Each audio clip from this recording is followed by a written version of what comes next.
Ça a été dur. Salut à tous, on se retrouve pour le débrief du match. Real Madrid, Real Valladolid, victoire 3 buts à 0 du Real Madrid. Des buts qui ont été inscrits par Valverde à la 50e minute de jeu, Brahim Diaz, 88e minute de jeu, et Hendrik dans le temps additionnel de cette deuxième mi-temps, 90, plus 6. Merci aux personnes qui étaient présentes avec moi en live pour suivre ce match. N'hésitez pas à liker et à vous abonner si vous êtes nouveau. On va déjà commencer par les statistiques du match. 17 tirs pour le Real Madrid, 9 tirs cadrés. Le Real Valladolid, c'est 8 tirs, 0 tirs cadrés. 64% de possession de balle pour le Real Madrid, 36 seulement pour le Valladolid, 650 passes pour le Real Madrid, 358 pour le Real Valladolid, 91% de précision de passe pour le Real Madrid, 81 pour Valladolid, 10 fautes pour le Real Madrid, 15 pour le Real Valladolid, un carton jaune pour les deux équipes, 4 hors-jeu pour le Real Madrid, 5 corners pour les deux équipes. Et là, on est parti en image pour les 3 buts du match. Et bah, cette équipe du Real Madrid a joué en 4-3-3 avec Courtois, Carvajal, Militao, Rudiger, Fran Garcia était titulaire. Le dernier match du Real Madrid contre Mallorca, c'était Ferland Mendy. Au milieu de terrain, on avait Chouameni accompagné de Valverde et d'Arda Güler qui étaient titulaires, puisque Bellingham est blessé pendant un mois. Et en attaque, on avait Rodrigo à droite, Vinicius à gauche et Kylian Mbappé en numéro 9. Pour cette équipe du Real Valladolid, on avait Hein, le gardien de but, Lucas Perez, Comer, Boyomo, Rosa.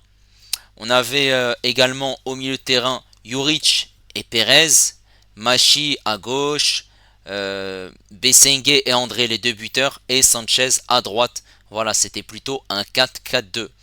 Et on est à la 49e minute de jeu, presque 50e dans cette deuxième mi-temps. Il y aura un coup franc pour le Real Madrid, ce coup franc qui va être tiré voilà, avec une combinaison entre Arda Güler et Valverde. Il va pas être tiré direct. Arda Güler la passe à Valverde. Le mur forcément, et bah il est parti dans tous les sens. Les joueurs n'étaient pas bien ordonnés. Forcément Valverde qui tire. Cette frappe qui est contrée par un joueur du Real Valladolid et qui surprend le gardien Hein. Ce qui fait 1-0 pour le Real Madrid. Et Valverde qui célèbre et qui est fou de rage après ce but. Magnifique malgré tout. Ensuite, on est à la 87e minute de jeu, soit presque la fin du match. Et on aura un excellent ballon de Militao, loin devant, qui va arriver sur Brahim Diaz. Brahim Diaz qui va courir, qui va mettre la tête et qui va rentrer dans cette surface de réparation. Et il va lober proprement. Son lob est très bien ajusté, qui surprend Hein, ce qui fait 2-0. Et là, célébration de Brahim Diaz. Il vient de rentrer en jeu et il est décisif. Et ensuite, après un excellent travail de Ceballos, qui a dribblé deux joueurs et qui est ressorti proprement, il va faire une excellente passe à Brahim Diaz qui est tout seul, démarqué. Brahim Diaz qui va accélérer, il va être dans le rond central, il va avoir de l'espace. Ensuite, il va voir que forcément c'est compliqué pour lui. Et voilà, cette équipe du Real Valladolid commence à se repositionner. Et ensuite, il va faire la passe au bon moment pour Hendrik. Hendrik, dans un premier temps, qui va emmener le ballon. Et ensuite, lorsqu'il sera sur son bon pied, il va tirer pied droit et il va surprendre le gardien. Ce qui fait 3-0 pour le Real Madrid. Et c'est le premier but de Hendrik sous la tunique merengue. Et c'était aussi son premier match pour Hendrik. Voilà, tout simplement. Et Hendrik qui est content et qui est fou de rage. Il y a eu beaucoup de difficultés pour cette équipe du Real Madrid. La première mi-temps était très très compliquée. Ils ont accéléré, ils avaient forcément la domination. Ils avaient 64% de pourcentage, 0 tir cadré pour cette équipe du Real Valladolid. En première mi-temps, ils ont essayé de passer par les côtés. Rodrigo, Vinicius, il y a eu pas mal de changements. Ils n'ont pas réussi. Il y a eu des grosses occasions pour le Real Madrid, notamment Kylian Mbappé Et voilà, la première mi-temps était clairement décevante. Ensuite, en deuxième mi-temps, voilà, ce but qui est arrivé très tôt en début de deuxième mi-temps de la part de Valverde a secoué cette équipe du Real Madrid, mais a surtout euh, permis au Real Valladolid de d'attaquer, puisque voilà, ils commençaient à défendre avant ce but de Valverde, et forcément, lorsqu'ils étaient menés au score, ils avaient pour objectif de revenir au score, ce qui est tout à fait logique, et ils ont eu du mal, il y a eu quelques occasions, mais forcément, voilà, ils n'ont pas posé danger à Thibaut Courtois. Ensuite, voilà, il y a eu des grosses occasions, on va revenir après sur ça, que ça soit Mbappé, que ça soit également Vinicius ou même Rodrigo, il y a eu des changements qui ont été décisifs. Les quatre ont été décisifs, que ce soit Brahim Diaz, Modric, Hendrik et Ceballos. Voilà, cette magnifique passe de Militao pour Brahim Diaz qui rentre, qui marque. Ensuite, il y a cette très très belle passe de Ceballos pour Brahim Diaz. Brahim Diaz qui fait une grande course. Et ensuite, il sert ce ballon à Hendrik qui marque son premier but. Donc voilà, les remplaçants ont été décisifs, contrairement aux titulaires.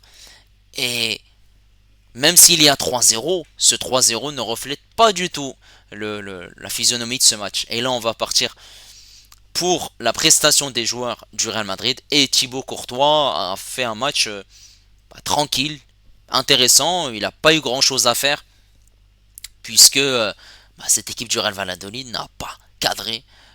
Aujourd'hui, les frappes étaient à côté. Et il était... il n'y avait pas vraiment un danger. Et du coup, il a fait un match tranquille. Voilà. Ensuite, Carvajal sur le côté droit. Carvajal, comme à son habitude, il a très très bien défendu. Après, forcément, vu qu'il y avait 4 joueurs qui attaquaient avec Arda Güler aujourd'hui, il a plutôt défendu Carvajal, comme contre Mallorca. Voilà, il est resté solide. Il y avait des montées par moment de Carvajal, des centres, mais défensivement, il s'est pas fait manger par cette équipe du Real Valladolid. Il a été costaud. Match intéressant de la part de Carvajal. Cette charnière centrale Militao-Rudiger. Les deux ont été excellents. On va commencer par Militao, cette passe magnifique pour Brahim Diaz. Il n'y a rien à dire. Défensivement, il a été costaud. Dans les duels, dans l'agressivité, il a fait des fautes pour casser le jeu de cette équipe du Real Valladolid. Et Rudiger, intéressant. Il est là pour couper les trajectoires, pour anticiper. Voilà. Beaucoup d'agressivité. Ils avaient la dalle. Les deux, ils avaient la dalle pour. Ils étaient là pour abattre l'ennemi. Et ils l'ont fait parfaitement. Il n'y avait rien à dire. Fran Garcia sur ce côté gauche, j'ai trouvé.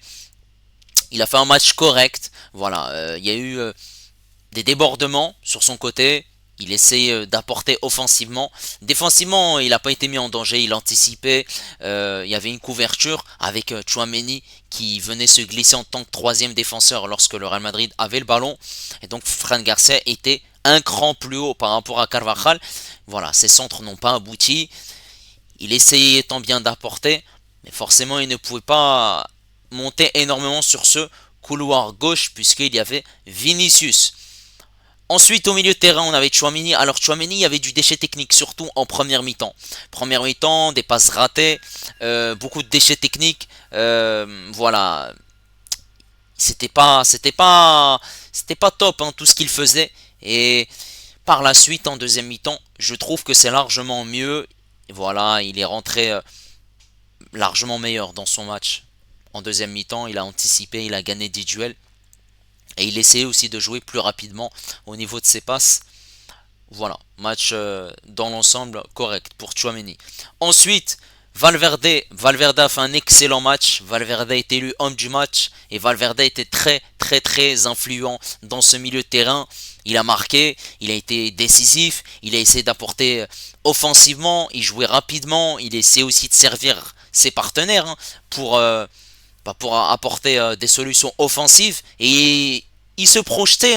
Forcément, le Real Madrid, ils occupaient la moitié du terrain et Valverde a eu plus de liberté offensive. Match très intéressant. Et à ses côtés, on avait un Arda Güler qui a fait un match plutôt correct. La première mi-temps était très moyenne. On voyait qu'il décrochait, qu'il bougeait énormément, qu'il coulissait par moments sur le côté droit. Et qui essayait de provoquer, d'accélérer, de faire des passes, de dribbler, de faire des différences. C'était compliqué. Plutôt en deuxième mi-temps, c'est largement mieux, où il s'est montré plus à l'aise. Il arrivait à trouver ses partenaires et à se projeter aussi. Voilà, il n'y a pas eu d'occasion franche où il s'est montré décisif, mais c'est intéressant, puisqu'il peut potentiellement avoir cette place de titulaire en l'absence de Bellingham qui est absent pendant un mois. Voilà, à Carlo Ancelotti de juger s'il sera titulaire lors du prochain match contre Las Palmas. Et en attaque, on avait Rodrigo, Mbappé et Vinicius. On va commencer par Rodrigo sur le côté droit. Alors Rodrigo a beaucoup bougé, a beaucoup permuté au niveau de ses déplacements. Il est parti à gauche, et il est venu aussi au centre. Il essaie de décrocher, il essaie d'apporter des solutions. Forcément, c'était compliqué avec cette équipe du Real Valladolid qui mettait voilà, une défense à 5 derrière, avec une tactique en 4-5-1. Et lorsqu'ils n'avaient pas le ballon, ils étaient en 5-4-1. Donc forcément, c'était très dur de trouver des espaces. Même si Rodrigo a essayé d'apporter offensivement, c'était compliqué malheureusement. C'est un match plutôt moyen, même s'il a eu des occasions et où il aurait pu servir aussi Mbappé. Et c'est d'ailleurs pour ça aussi qu'il est sorti très tôt, vers la 65e minute de jeu, et remplacé par Modric. Ensuite à gauche on avait Vinicius. Alors Vinicius a fait beaucoup de différences, a fait beaucoup de dribbles, beaucoup de percussions, il a beaucoup dribblé, il a fait pas mal de choses intéressantes. Moi je trouve que son match est correct, il a été pertinent, il a provoqué énormément malgré qu'il y avait peu d'espace. Il a fait des dribbles où il a montré qu'il pouvait faire des différences et surtout apporter offensivement. Il l'a très bien fait, il a pu servir aussi à plusieurs moments Mbappé. Il le cherchait constamment. Le fait qu'il le cherchait constamment sur certaines phases de jeu, il aurait pu marquer. Voilà, Vinicius n'a ni marqué ni fait de passe décisif, mais j'ai trouvé qu'il était influent quand même sur le jeu du Real Madrid. Et Mbappé, il a eu plusieurs occasions. Une grosse occasion, il y a eu ce centre de Vinicius, il y a eu l'arrêt de Yen. Une autre occasion où il est parti dans un sprint et il a tiré sa frappe qui est partie à côté, totalement hors cadre. Voilà, il y a eu pas mal d'occasions pour Mbappé. Un centre de Vinicius où il frappe et il y a cet arrêt de Yen. Et ben Mbappé, c'est très compliqué puisque dans son jeu, il s'est pas montré à son avantage. C'est 4 tirs, 3 tirs cadrés et 13 ballons perdus. Ce qui est énorme quand même. 13 ballons perdus, même si on le voyait bouger énormément. Et il y a des moments où il venait sur ce côté gauche et il marchait. Voilà, il marchait dans un registre où ce n'est pas sa position. Et il marchait sur le poste de Vinicius. Les deux joueurs se marchaient dessus à un certain moment, même si aussi Rodrigo le voyait partir sur ce côté gauche. Mais Mbappé il a fait plus souvent. C'était surtout en première mi-temps où il manquait de solutions. Et en deuxième mi-temps il était plutôt dans l'axe. Il n'a pas réussi à marquer. Même si je trouve que ce 4-3-3, il n'est pas à son avantage. Il n'est pas très bien adapté pour lui. Donc il faudra trouver un autre schéma tactique. Et il faut lui laisser du temps. C'est seulement son 3e match avec le Real Madrid, 2e en championnat. Voilà. Maintenant, on va parler des rentrants. Et les rentrants, ils ont été décisifs de par Modric, sa qualité de passe, qui a réussi à trouver la verticalité, à trouver aussi ses partenaires entre les lignes. Donc très intéressant. Ceballos aussi qui s'est montré à l'aise techniquement avec ses dribbles. Il était à l'avant-dernière passe sur le 3e but de Hendrick. Et Brahim Diaz aussi a fait une entrée magistrale. Il est rentré à la 69e minute de jeu. Il a marqué à la 88e minute de jeu. Et il a fait aussi une passe décisive à la 90 plus 6 pour Hendrick. Voilà. Les titulaires n'ont pas répondu présent, mais les remplaçants ont répondu présent. Il a été influent. En plus de ça, il jouait en une touche de balle simple, efficace. Il se projetait rapidement. Il était en forme physiquement aussi et il partait rapidement vers l'avant. Et on a pu le voir lors du 2e but où voilà, il laisse le ballon partir et ensuite il fait cette tête, il rentre dans cette surface de réparation, il met un ballon piqué bien dosé. Donc voilà, tout ce qu'il a fait sur le deuxième but, c'était parfait. Il n'y avait rien à dire. Il n'a pas beaucoup touché le ballon sur le deuxième but, mais c'est parfait. Et le troisième but, et il y a cette passe de Ceballos qui fait un excellent travail à l'avant-dernière passe. Il y a cette projection de Brahim Diaz.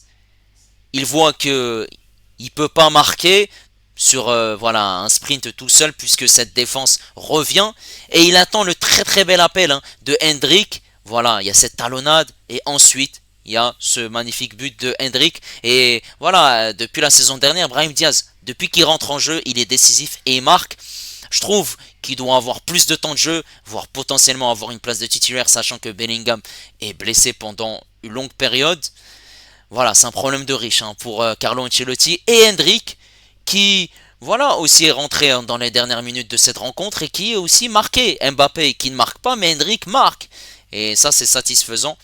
On peut se poser la question, est-ce que Hendrick doit être titulaire à la place de Mbappé? Mais non, on va pas s'enflammer tout de suite. Il faut laisser du temps encore pour Mbappé. Et surtout, voilà, le schéma tactique n'est pas le meilleur pour lui. Il faut trouver une meilleure solution. Voilà les amis, n'hésitez pas à me dire vos impressions concernant cette rencontre. Concernant aussi Mbappé qui est resté toujours muet aujourd'hui. Aucun but en championnat pour l'instant. N'hésitez pas également à liker, à vous abonner si vous êtes nouveau. Et moi je vous dis à la prochaine. Ciao les amis.